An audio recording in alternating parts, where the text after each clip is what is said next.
So for day 23 we have blue, and once again I decided to go with a bird, a classic blue jay.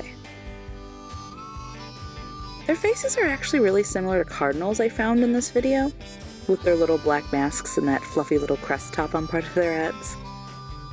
The body color is different, of course, and their patterning other than the face, but anyway, this one was actually a lot of work.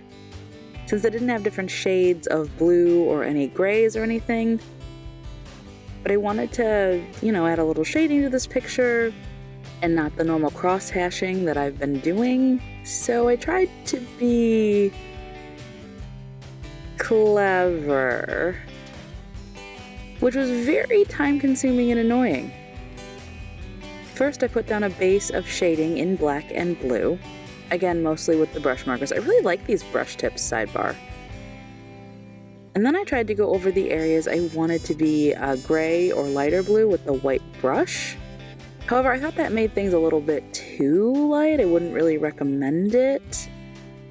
I didn't want to try and smudge it with a finger or something because that didn't work out so well when I tried it on day 21 for the lilac forest scene, so instead I went through in small areas and made a mark with the blue brush before immediately smudging it with the white brush, which actually did produce a lighter grayish sort of blue color. I was actually very surprised on how well that worked.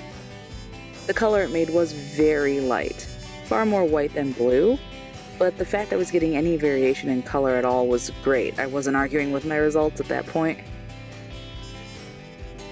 Once I was done with the actual bird, I once again noticed that it was off to one side. I really can't seem to get these images centered for this challenge. Every other one is off in some way, and enough that I notice and it bugs me. This time I hid that fact by adding the branch the blue jay is about to alight on, and a few extra branches to fill in the left side of the page, along with some stippling for shading so it didn't look so plain in contrast to the semi-detailed bird. And then blue was check, done. See you tomorrow for the next one.